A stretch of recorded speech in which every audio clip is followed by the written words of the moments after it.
이거는 꽤 좀 오래전인데 한 10년도 좀 더 될 수도 있는데, 강남에서 거기가 도산공원 사거리쯤이에요. 일반 아파트는 아니고 좀 고급 아파트예요.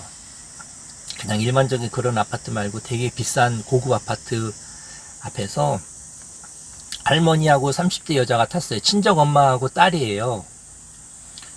친정 엄마는 이렇게 뜨개질 한 것처럼, 뜨개질로 만든 그런 모자처럼 이렇게 뜨개질 모자 같은 거 이렇게 쓰고, 딸은 한 30대 초반 정도로 보이는데 되게 미모가 되게 뛰어났어요. 이렇게 헤어스타일도 그러고, 그 화장도 예쁘게 하고, 옷도 코디가 다 해준 건지 이렇게, 그때 갈색 브라운 계통 옷이 유행이었는데 가을 초가을이었거든요. 브라운 계통 옷에 이렇게 정장 입고 이렇게 스카프도 이렇게 하고 치마 이렇게 입고 신발도 하이힐은 아니고 이제 굽이 좀 이렇게 있던 신발이었나? 하여튼 그런 구두 같은 거. 그러니까 머리부터 발끝까지 이렇게 완벽하게 코디가 스타일리스트가 해준 것처럼 이렇게 딱 하고 좀 지적으로 생기고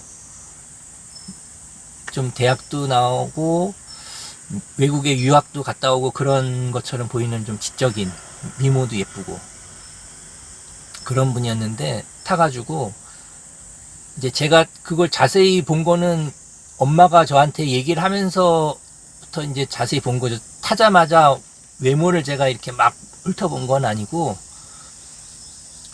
엄마가, 그러니까 이 친정 엄마죠. 할머니가 그 성수대교 남단 사거리 좀 와서 호산나 산부인과가 있었거든요. 그때 이분들은 서초동 법원에 가는 분이에요. 서초동 법원 간다고 했어요. 목적지가. 저기 가리키면서 저한테 갑자기 저기 호산나 산부인과인데 저 병원에서 애 낳다가 우리 딸이 이렇게 됐다는 거예요. 근데 겉으로 보면은 멀쩡한데, 그랬더니 애가 제왕절개를 했는데 마취를 했는데 마취해서 깨어나고 나더니 어린애처럼 됐다는 거예요. 근데 이렇게 보니까는 엄마 이러면서 진짜 애기 같은 거예요. 지능이 그렇게 어린애처럼 낮아졌대요. 마취 깨어나고.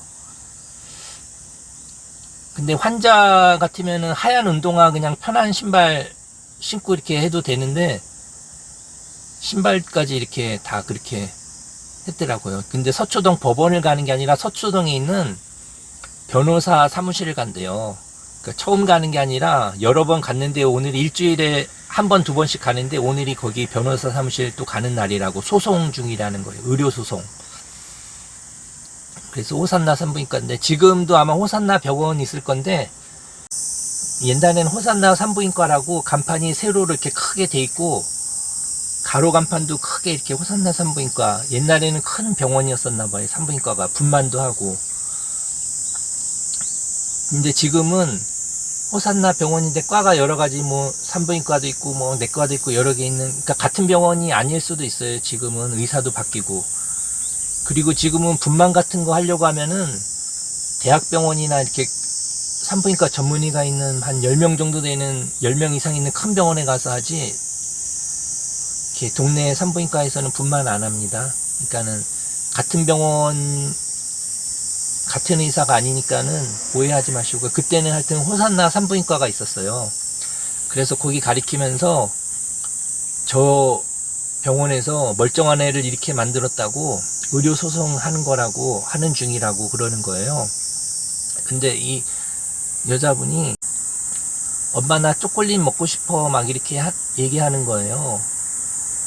근데 처음에는 혹시 이렇게 연기를 하는 게 아닐까 막 그런 생각도 했었거든요. 왜냐면 너무 멀쩡해가지고 정신적으로 조금 안 좋으면은 눈빛도 좀 이렇게 흰자위도 많이 보이고 좀 그럴 것 같은데, 근데 겉은 그냥 완전히 멀쩡한 거예요. 정상이에요. 근데 초콜릿 먹고 싶어 이렇게 해가지고 내가 이따가 가면은 사줄게, 조금만 참아라 그러니까는 나 지금 먹고 싶어, 초콜릿 먹고 싶어 막 이렇게 하는 거예요. 그래서 제가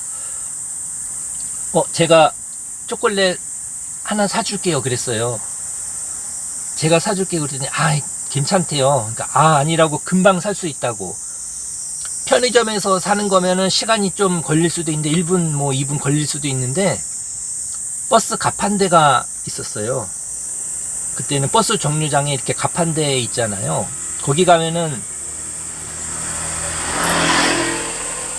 초콜릿도 항상 거기 있고 바카스 같은 것도 항상 팔잖아요. 그러면은 뭐 금방 사죠. 현금 가져가가지고 주면은 바로 사면 되니까.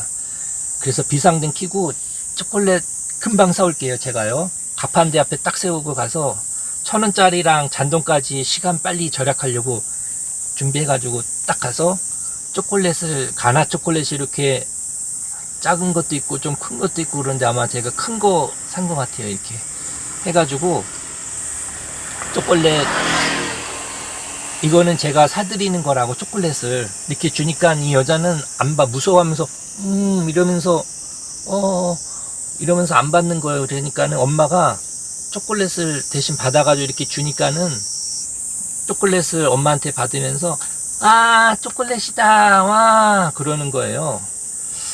그래서 정말 지능이 제가 생각하기에도 한 5살 뭐 그 정도 돼 보이더라고요. 근데 너무 막 안타까운 거예요. 그러면은 이제 궁금한 게, 저는 아이가 건강하게 그럼 아이를 낳은 건지, 아이는 그 상황에서 아이가 아들이에요 딸이에요 뭐 이렇게 아들 낳았어요 딸 낳았어요 물어볼 상황은 아니고, 아이는 어떻게 됐냐고 그랬더니 아이는 건강하대요. 아기는 낳았고 건강해요. 엄마만, 얘는 멀쩡한데 엄마만, 산모만 지금 이렇게 된 거라고 그러더라고요. 그나마 다행이긴 한데, 그래도 아이는 멀쩡해서 다행인데, 그럼 엄마가 아이를 키워야 되는데 엄마도 아기가 됐으니까 아기가 지금 아기를 키우는 상황이 된 거예요. 아이는 자라면서 지능이 이제 점점 높아지는 건데 엄마는 지능이 5살로 낮아졌으니까 더 좋아질지 앞으로 아니면 그대로 머물러 있을지 이제 모르는 거잖아요. 변호사 사무실 앞에 갔을 때도 또 이 어머니가, 할머니가 저기가 그 사무실이라고, 무슨 변호사 사무실 이렇게 가리키면서 저기라고 하면서, 그리고 초콜릿 사줄 때, 내릴 때 차비에다가 초콜릿 값을 더 드릴 테니까, 드린다고 그래서 괜찮다고 했어요. 이거는 제가 사드리는 거라고. 그래서 내릴 때 초콜릿 값 안 받고 이건 제가 그냥 사드리는 거니까 소송 잘 돼가지고 원만하게 잘 마무리되고 건강도 다시 좋아졌으면 좋겠다고 이렇게 말했거든요. 갑자기 마취에서 깨어나서 지능이 갑자기 어른에서 아이로 떨어진 거니까, 또 어떤 계기에 의해서 갑자기 또 자고 일어났는데 지능이 갑자기 정상으로 확 돌아오고, 그런 기적이 일어났으면 좋겠다는 그런 생각을 했어요.